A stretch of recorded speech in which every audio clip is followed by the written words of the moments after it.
Mettons-nous.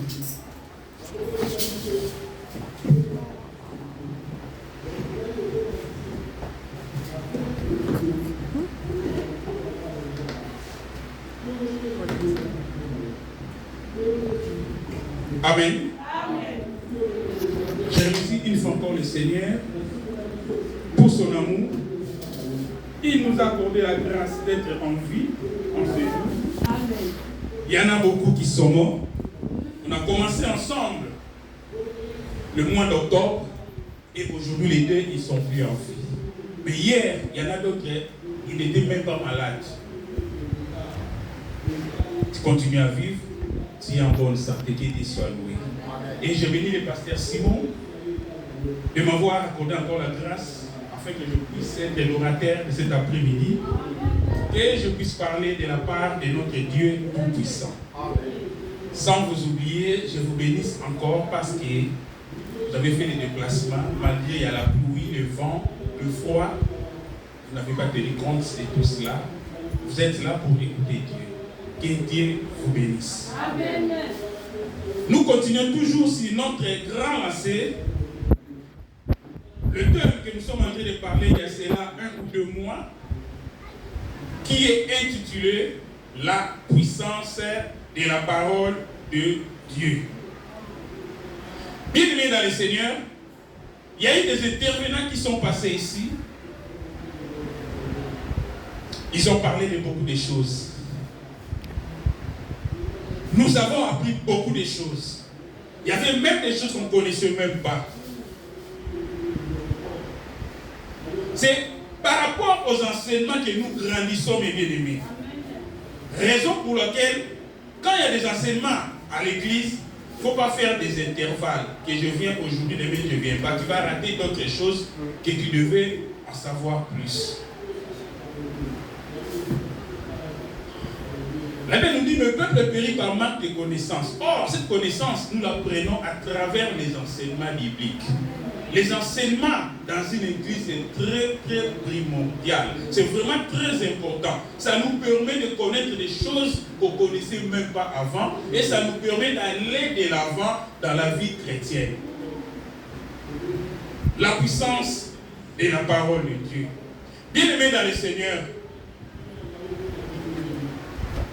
nous devons savoir la parole de Dieu que nous écoutons, la parole de Dieu que nous lisons, contient une puissance, mes bien-aimés. Ce n'est pas n'importe quelle puissance. En français, on dit une puissance indéniable. Donc, une puissance qu'on ne peut pas nier. Jamais tu peux nier la puissance de la parole de Dieu. Une puissance qu'on ne peut jamais comparer à une autre puissance de ce monde. Tu peux dire que ces marabouts-là a une puissance. Mais par rapport à la puissance que nous sommes en train de parler ici, on ne peut pas les comparer, mes bien-aimés. Une puissance indéniable. On ne peut même pas les comparer parce que c'est une puissance qui est vraie. Une puissance qu'on ne peut pas contredire, mes bien-aimés. Pourquoi? Parce qu'on voit la démonstration de cette puissance-là. Mais un marabout, un féticheur, il peut te démontrer une puissance, mais pour peu de temps. Alléluia. On ne peut jamais l'égaler ou les comparer ou dire que non, cette puissance-là, elle dépasse la puissance de Dieu. Jamais. C'est une puissance qu'on ne peut jamais démentir, car elle est toujours vraie et réelle. C'est la réalité des choses. Quand nous parlons d'une puissance, nous voyons une force, mes bien-aimés. La parole de Dieu contient une force. La parole de Dieu, dans la parole de Dieu, il y a l'efficacité, mes bien-aimés. Ouvrons les Bibles dans la Bible, dans le livre de Deutéronome 28, 7.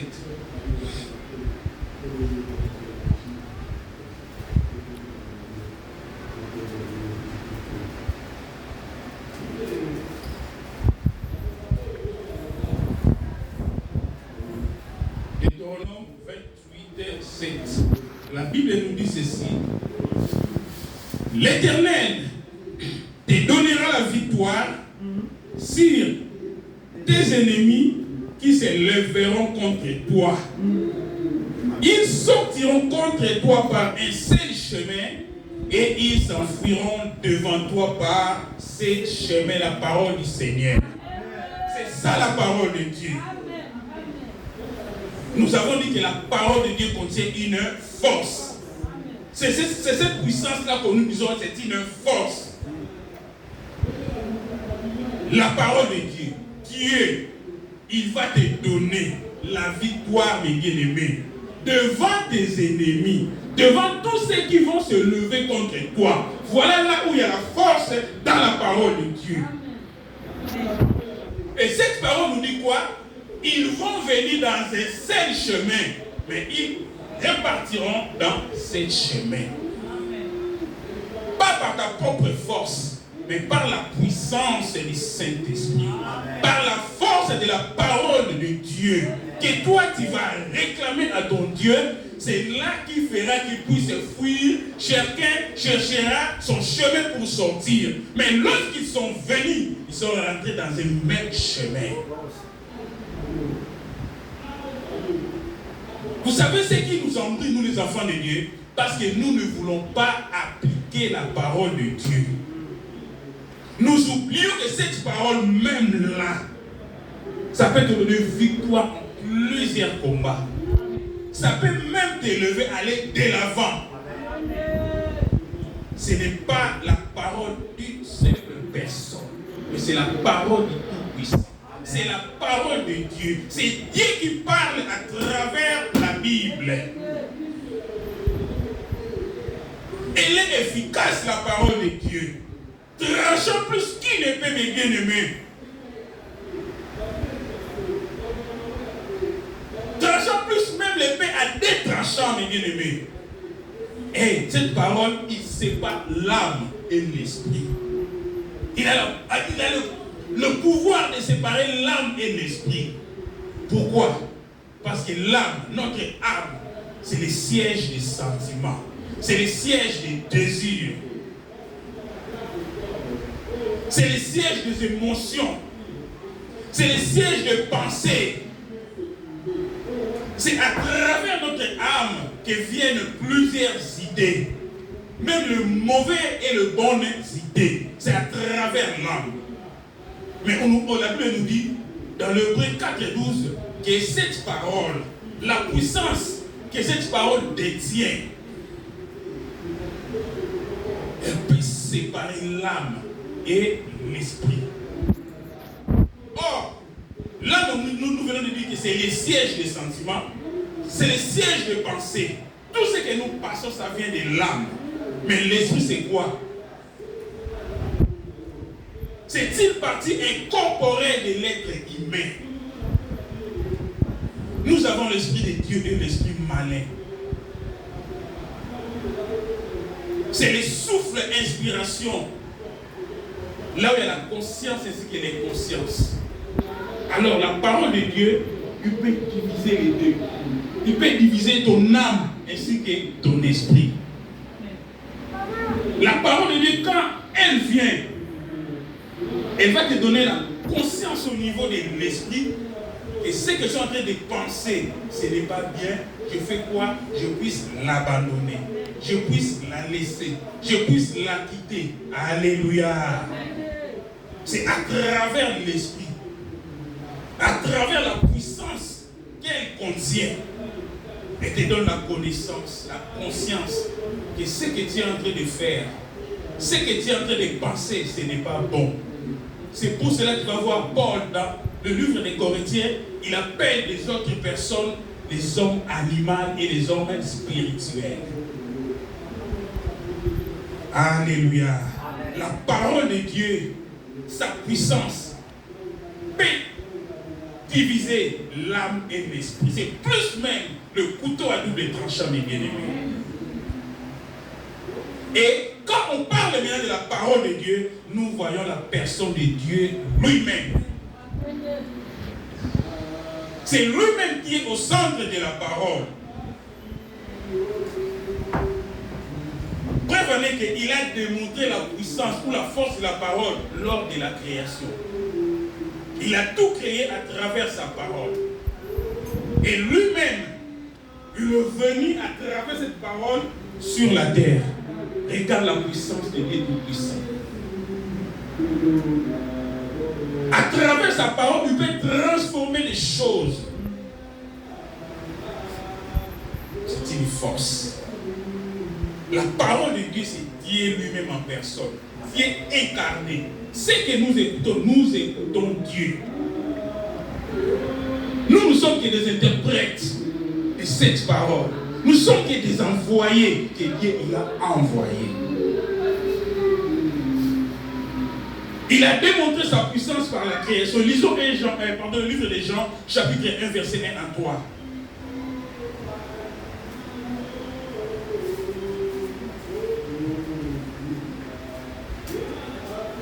Ne fais pas sortir tes pensées dehors, mes bien-aimés. Jean chapitre 1, verset 1 à 3. Qu'est-ce que la Bible nous dit? Je lis la parole du Seigneur. La Bible nous dit ceci. Au commencement était la parole. Et la parole était avec Dieu. Et la parole était Dieu. Amen. Au commencement était la parole. Et la parole était avec Dieu. Et cette même parole était Dieu. Elle était au commencement avec Dieu. Quoi? La parole. Toutes choses ont été faites par elle. C'est la parole. Et rien de ce qui a été fait n'a été fait sans elle. Donc, il n'y a rien sur la terre qui a été fait sans la parole. Donc, Dieu, il a prononcé pour que toutes choses puissent être créées. Tout ce que nous voyons et ce que nous ne voyons pas sous l'eau ont été créés à travers la parole de Dieu. Or, c'est cette parole-là qui est Dieu. Toutes choses ont été faites par elle. Et rien de ce qui a été fait n'a été fait sans elle. Tout ce que nous voyons, même les innovations, même les créations d'aujourd'hui, ils sont en train seulement d'accomplir ce que Dieu avait parlé. Si nous allons retourner en Genèse, dès le premier jour, il a commencé à créer, il a parlé, il a prononcé la puissance et la parole de Dieu. Elle est créative, mes bien-aimés. Elle a tout créé.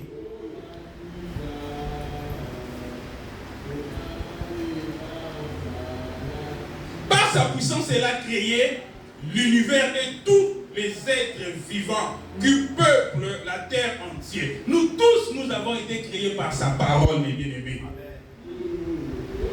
Mais maintenant, pourquoi nous doutons de la parole du Seigneur? Pourquoi nous doutons de la parole de Dieu? Pourquoi nous voyons l'inefficacité dans la parole de Dieu?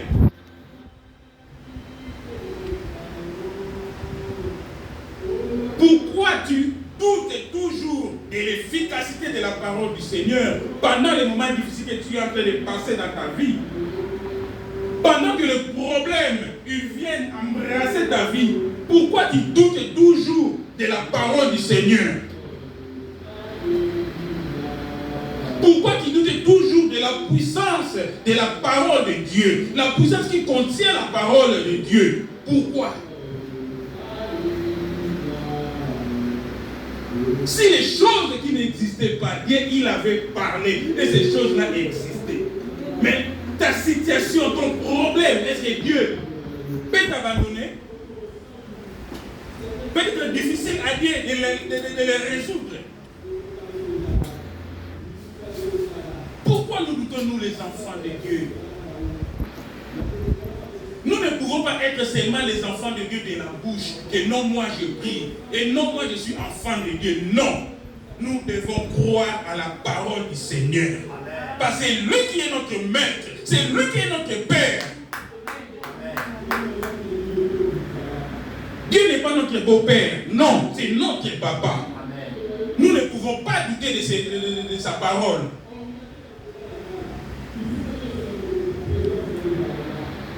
Ce n'est pas parce que les situations t'entourent, les situations difficiles viennent te visiter, le problème vient accabler ta vie, que non, tu vas abandonner la parole de Dieu, tu vas commencer à marcher en doutant. Mais non, si Dieu aussi existait, il aurait fallu.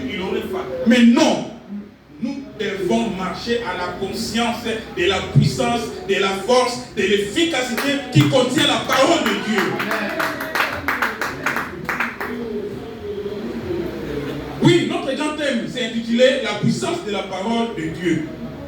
Mais le sous-thème que nous allons parler aujourd'hui s'intitule Sur quoi repose la puissance de la parole de Dieu. Oui, la parole de Dieu contient une puissance. Je viens de le dire. Contient une force. Mais cette force-là, cette puissance-là, elle réside quelque part. Elle réside quelque part. Elle est basée quelque part. Lisons la Bible dans le livre de Marc.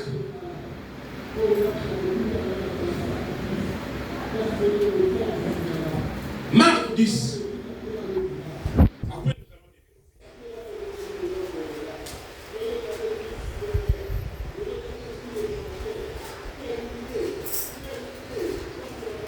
Marc chapitre 10, verset 46 à 53. Nous sommes prêts? J'ai eu la parole du Seigneur. La Bible nous dit ceci. Ils arrivèrent à Jéricho. Et lorsque Jésus en sortit avec ses disciples et une assez grande foule, le fils de Timée, Bartimée, mendiant, aveugle, était assis au bord du chemin. Il entendit que c'était Jésus de Nazareth et il s'est mis à crier, « Fils de Dieu, fils de David, Jésus, aie pitié de moi. » Plusieurs les reprenaient pour le faire taire, mais il criait beaucoup plus fort, « Fils de David, aie pitié de moi. » Jésus s'arrêta et dit, « Appelez-les. » Ils appelèrent l'aveugle en lui disant, « Prends courage, lève-toi, il t'appelle. » L'aveugle jetant son manteau et se levant d'un bond, vint vers Jésus.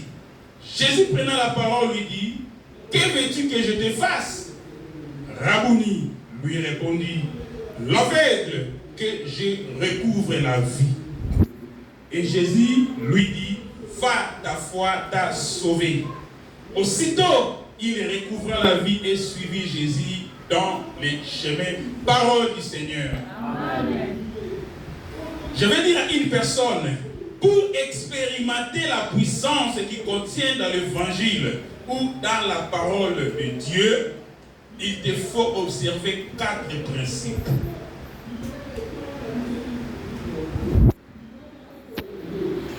Il te faut observer 4 principes. Premier des principes, il faut écouter la parole. Et le deuxième, obéir à la parole. Le troisième, croire à la parole. Et le tout dernier, mettre en pratique la parole écoutée et crue. Je reviens au texte que nous venons de lire. Ici, la Bible nous dit, Jésus, il était avec ses disciples. Ils sont arrivés à la ville de Jéricho. Et lorsque Jésus, ils sont sortis, il y avait une grande foule qui le suivait. Et à côté, il y avait un certain Bartimée, un aveugle de naissance. Pas seulement aveugle, mais c'était quelqu'un qui mendiait, qui demandait à tous ceux qui passaient. La Bible nous dit, il était assis au bord du chemin. Et Dieu merci, il a entendu ce jour-là que il y avait un certain Jésus qui passait sur cette route-là. Premièrement, nous allons dire quoi? Bartimée, c'est quelqu'un qui était vraiment dans le tourment. Il était dans le problème. Il était dans des situations qui étaient vraiment difficiles. Premièrement, il était né aveugle de naissance. Vu qu'il était aveugle, il n'y avait pas moyen qu'il puisse travailler. Il passait sa vie en mendiant, en demandant à tout ce qui passait. C'est chaque jour, c'est ce qui était sa vie. Donc, en conclusion, nous pouvons dire, c'est quelqu'un qui était vraiment souffrant, qui passait des moments difficiles. Parce qu'un aveugle ne peut pas se déplacer, ne peut pas marcher comme la personne qui voit bien. Alléluia. Donc, il était vraiment dans le tourment. Mais Dieu merci, ces jours-là, la Bible nous dit, il a entendu, dans le coin où il était assis, il a entendu qu'il y a un certain Jésus qui passait. Alléluia. Du coup, qu'est-ce qu'il avait fait? Il a fait une réaction. Il dit, je ne peux pas rester comme ça. C'est une opportunité pour moi aujourd'hui. C'est une opportunité, je ne peux pas rester dans cette situation dans ma vie. Il a commencé à crier. Il s'est mis à crier. Fils de David, Jésus, aie pitié de moi. Plusieurs les reprenaient. Les gens qui suivaient Jésus, la foule là, ils commencent à lui faire taire. Taisez-vous, fermez ta bouche. Alléluia. J'ai dit à une personne, oui, devant les situations que tu peux passer dans ta vie, il y aura des gens qui vont se lever pour essayer de t'étouffer pendant que tu vas essayer de se lever pour écouter la parole du Seigneur. Pendant que tu vas essayer de se lever pour s'approcher auprès du Seigneur, pour chercher ton salut. Pendant que tu vas chercher à se lever dans la vie de prière, pour prier, pour démontrer ta citation au Seigneur, à ton Dieu, il y aura des gens qui vont se lever pour t'étouffer. Tu restes dans cette situation-là. Recule. Va là-bas. Reste dans ton coin. Alléluia. Mais toi-même, tu sais que non, je souffre. Je suis dans des moments difficiles que je suis en train de passer. Il y a des problèmes qui m'accablent. Il y a des situations qui me dépassent. Mieux vaut que je me lève pour s'approcher auprès de mon Dieu. Mieux vaut que je me lève dans la prière pour crier à mon Dieu, pour lever mes yeux vers mon Dieu. Mais les gens là, ils vont se lever pour te dire, recule, taisez-vous, arrête. Tant de mots, ils vont te dire pour t'étouffer. Dites Amen.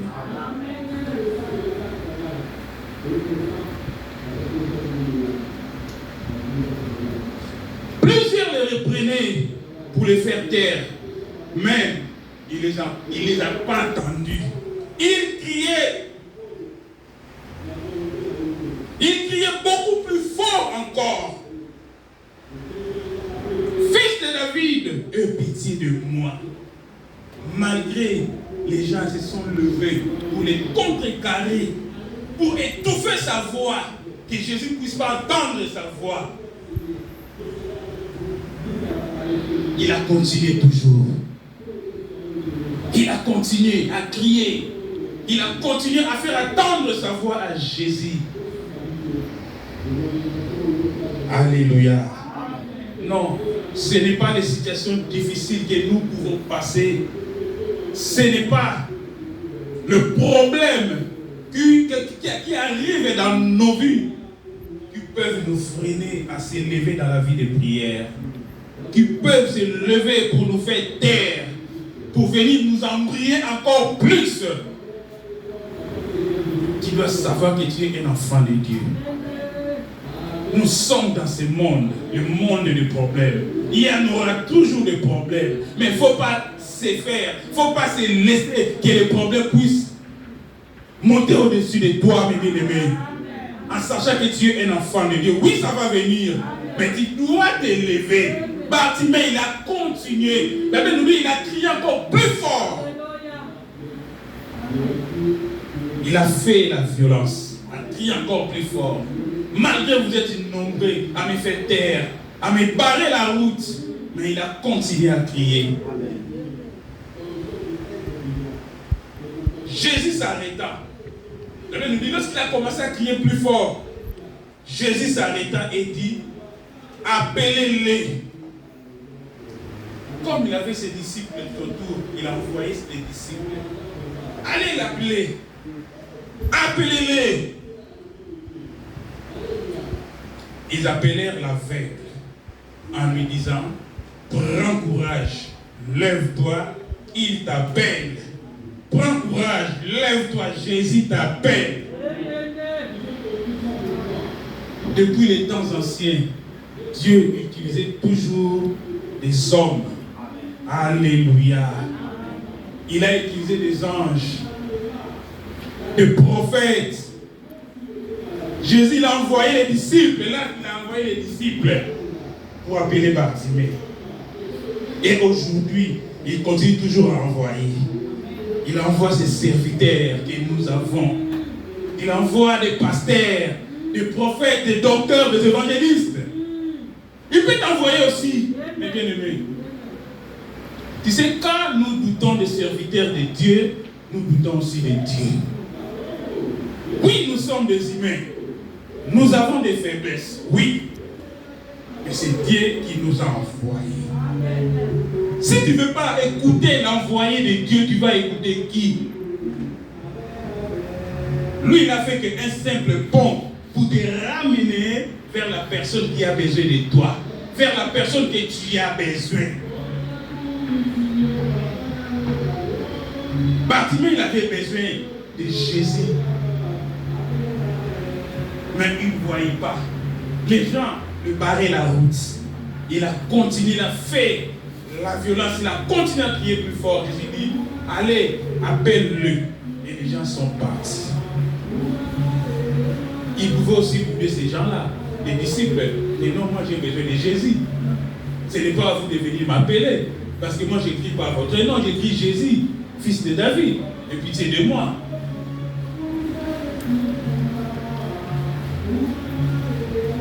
C'est pour cela que j'ai dit, la puissance de la parole de Dieu se repose à l'écoute et à l'obéissance.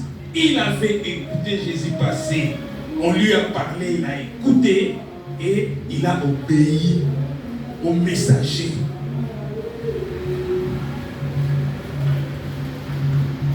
Prends courage, lève-toi, il t'appelle.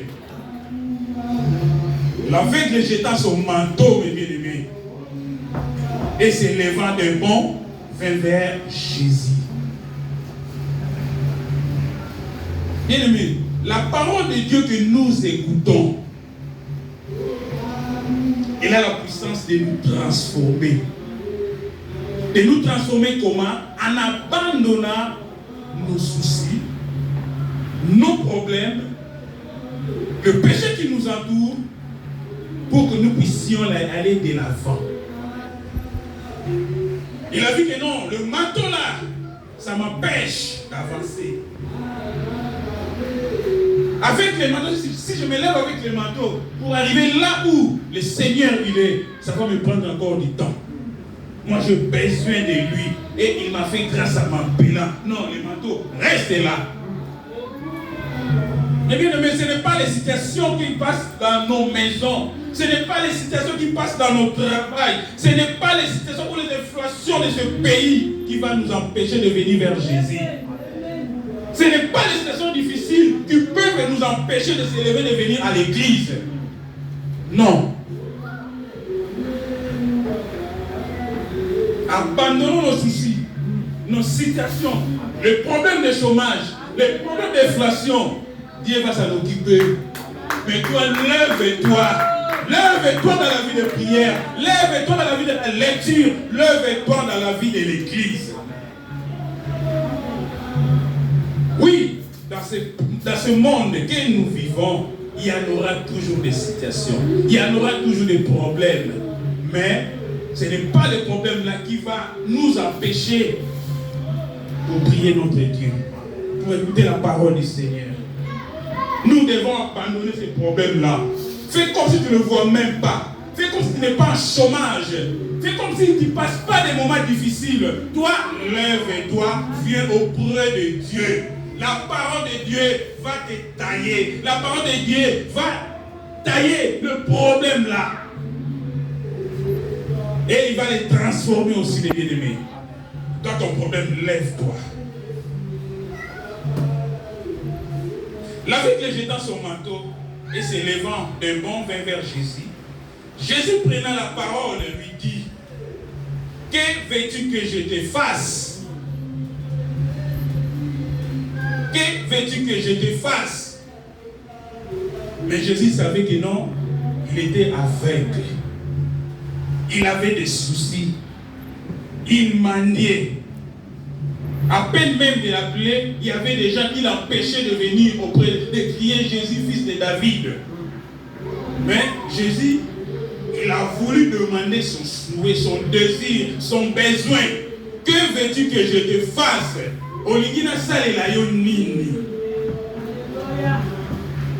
Vous savez, quand nous venons à l'église, à des fois, on a tant de problèmes dans nos cœurs, mais demande à Dieu le tout premier, ce qui monte dans ton cœur. Il ne faut pas prier en désordre, il ne faut pas demander en désordre. Demande le tout premier, ce qui te fait vraiment mal. Jésus connaissait la vie de Bartimée, son souci aussi, mais il lui a demandé: que veux-tu que je te fasse?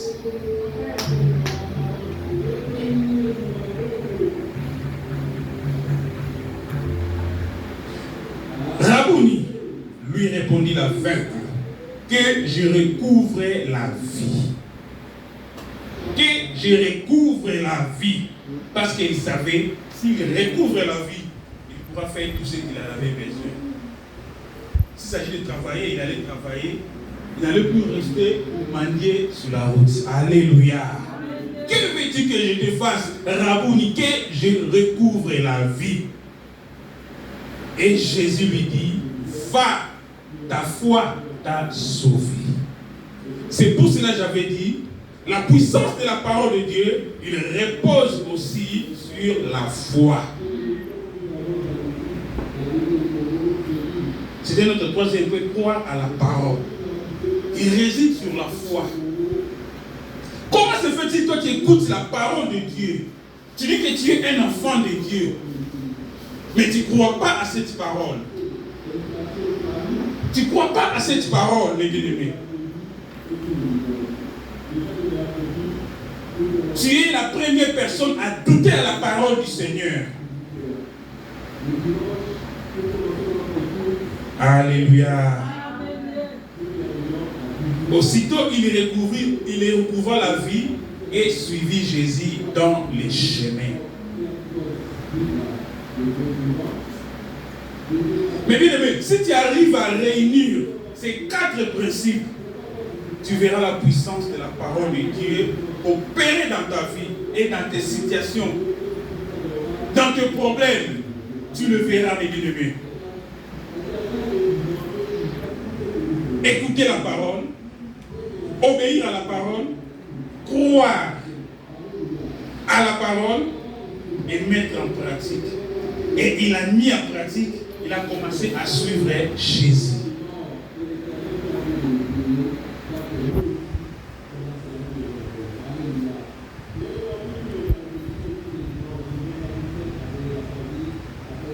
La Bible nous dit, la foi, c'est une ferme assurance des choses que nous espérons, une démonstration de ce qui ne nous voit pas. Mais toi, tu veux seulement que tu vois le premier sans croire. mais tu ne verras pas la puissance qui est dans la parole du Seigneur. Hébreux 11:6 nous dit, celui qui s'approche de Dieu, il doit croire que Dieu existe et il est le rémunérateur. Mais toi, tu viens à l'église, tu ne crois pas à la puissance de Dieu. Comment est-ce que tu verras la main de Dieu dans ta vie? Tu ne crois pas à la parole du Seigneur. Tu ne crois pas à ce que ce serviteur est en train de te donner. Et c'est le messager que Dieu a choisi. Comme Jésus avait choisi les disciples, allez l'appeler. Tu ne crois pas à la parole du Seigneur. Comment est-ce que tu verras la main du Seigneur? Quand nous écoutons la parole du Seigneur, mes bien-aimés, nous devons bien l'écouter et nous devons l'obéir à cette parole. Et nous devons croire à cette parole. En croyant, tu verras les effets s'accomplir dans ta vie. Tu verras tes situations changer, mes bien-aimés. Et tes problèmes se transformer. Mais si tu doutes, comment est-ce que tu verras la main du Seigneur? Comment est-ce que tu verras la puissance qui est dans cette parole? Si c'est lui-même Dieu qui est la parole incarnée, qui est descendu, tu le verras comment dans ta vie? Si tu doutes de lui, tu le verras comment opérer.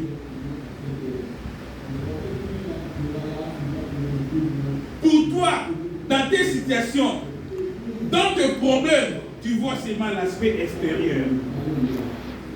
Tu vois seulement les gens.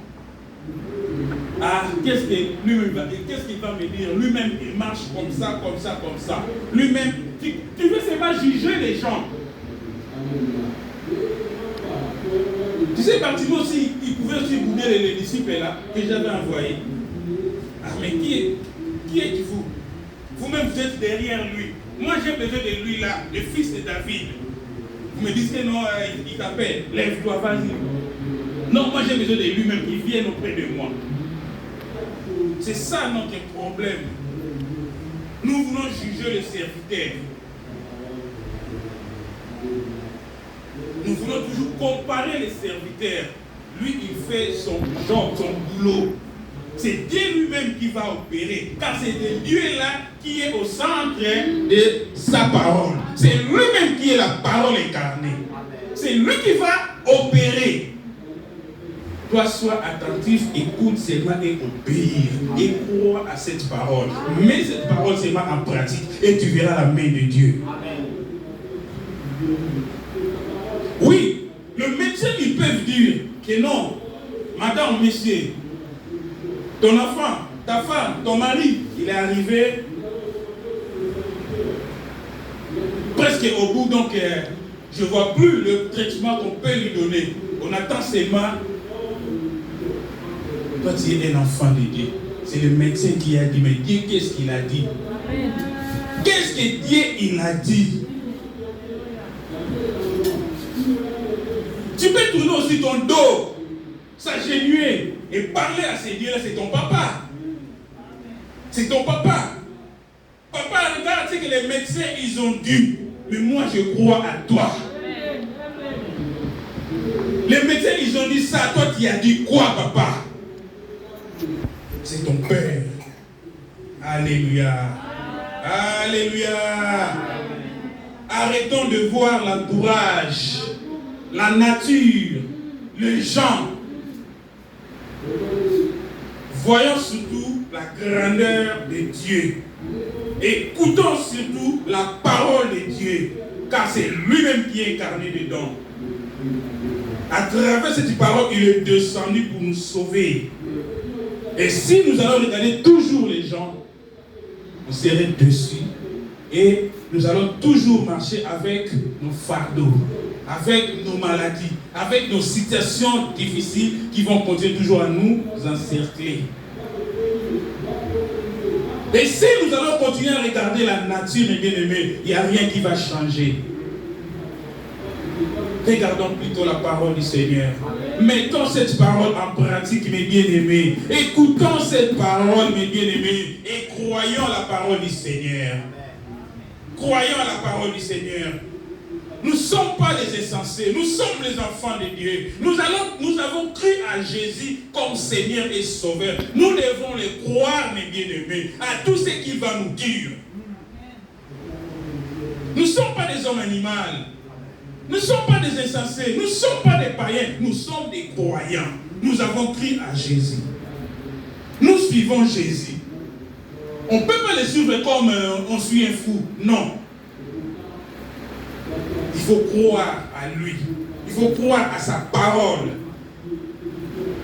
Il a laissé le trône de son Père. Il est descendu pour venir nous chercher, pour venir nous sauver, pour venir nous donner la vie.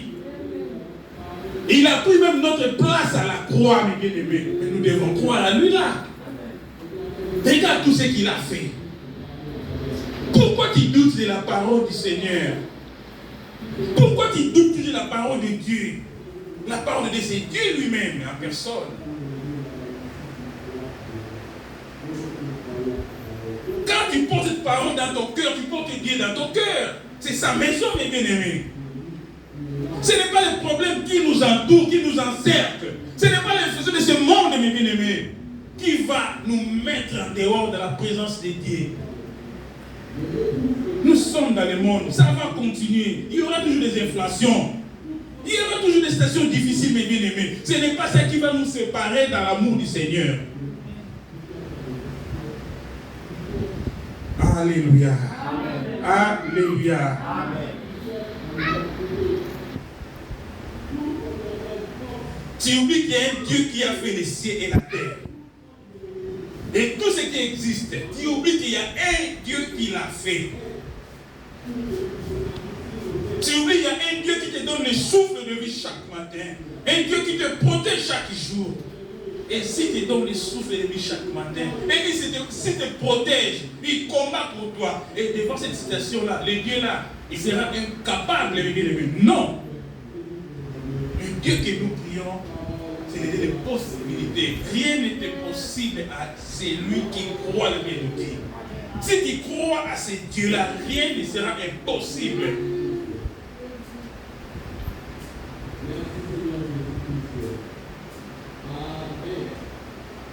Arrêtons de juger les hommes de Dieu, mes bien-aimés. Ils sont des envoyés, comme j'ai dit. Dieu les a envoyés pour nous. À travers eux, Dieu, il nous parle. Ils sont des messagers. Comme lui-même, Dieu, il avait envoyé des prophètes. Il avait envoyé des anges. Jésus, il a envoyé des disciples. Eux aussi, ils sont choisis par Dieu d'être dans son service. Écoutons les serviteurs de Dieu, mes bien-aimés. Écoutons les serviteurs que Dieu il nous a donnés dans cette église. Et obéissons à la parole de Dieu qu'il nous donne. Ça ne vient pas d'eux, mes bien-aimés. Et ils sont que des rapporteurs, des messagers que Dieu il a choisi, que Fernando aujourd'hui qui va parler à mes peuples, ça. Et il vient, il distribue ce que Dieu lui avait donné. Et fini. Et qu'est-ce que nous devons faire? Nous devons écouter, obéir. Ce n'est pas à lui. Il a fait sortir seulement ce que Dieu lui a donné pour venir nous donner. Pour nous nourrir spirituellement. Et croire à cela. Et la mettre en pratique. Et par là, nous verrons la puissance qui réside dans la parole du Seigneur, mes bien-aimés. Lisons le livre de Romains, chapitre 1, versets 16 à 17.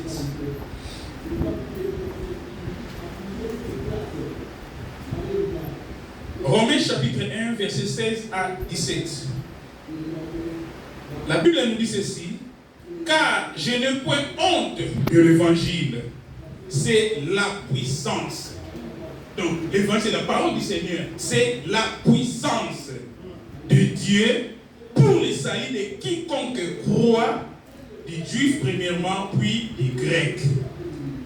Parce qu'en lui est révélée la justice de Dieu par la foi et pour la foi, selon qu'il est écrit. Le juste vivra par la foi. Paul dit, il n'a pas honte de l'évangile. C'est la puissance de Dieu pour le salut de quiconque croit. La parole de Dieu, c'est une puissance, mes bien-aimés, pour celui qui croit à la parole du Seigneur. Pour voir cette puissance, tu dois croire à la parole de Dieu. Si tu ne crois pas, tu ne le verras pas.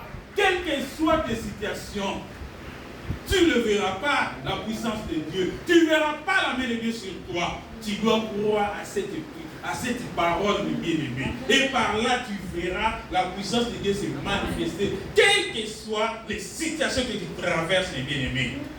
Croyons à la parole du Seigneur. C'est Dieu lui-même incarné dans les dents. Et il dit quoi encore dans le livre de 1 Corinthiens 1:18. Toujours Paul là.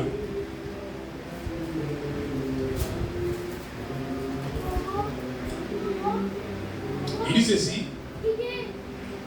Car la prédication de la croix est une folie pour ceux qui périssent. Mais pour nous qui sommes sauvés, elle est une puissance de Dieu. La prédication de la croix, c'est une folie pour les païens, pour ceux qui ne connaissent pas Jésus, pour ceux qui marchent dans le péché, pour les gens de ce monde. Mais pour nous qui sommes sauvés, mais pour nous qui sommes enfants de Dieu, mais pour nous qui l'a reçu comme Seigneur et Sauveur, pour nous qui le suivent jour et nuit, qui observent ses commandements, elle est une puissance de Dieu. Dites Amen. Alléluia. Alléluia. En tant que des enfants de Dieu, mes bien-aimés, nous devons vivre la puissance qui réside dans la parole du Seigneur. Nous devons la vivre dans notre vie. Mais ça nous demande ces 4 principes. Nous ne devons pas être comme les gens du monde, comme les insensés, comme des folles, comme des païens. Mais nous devons démontrer que oui, moi, je suis enfant de Dieu. Je dois mettre en pratique la parole du Seigneur. Je dois croire à la parole du Seigneur. Je dois l'écouter. Je dois l'écouter et je dois l'obéir. Si tu observes ces 4 principes, mes bien-aimés, quelles que soient les situations, tu verras la puissance de Dieu se manifester dans ta vie. Amen. La Bible nous dit par ces métissures, nous avons été curés. Mais pourquoi, lorsque tu es malade,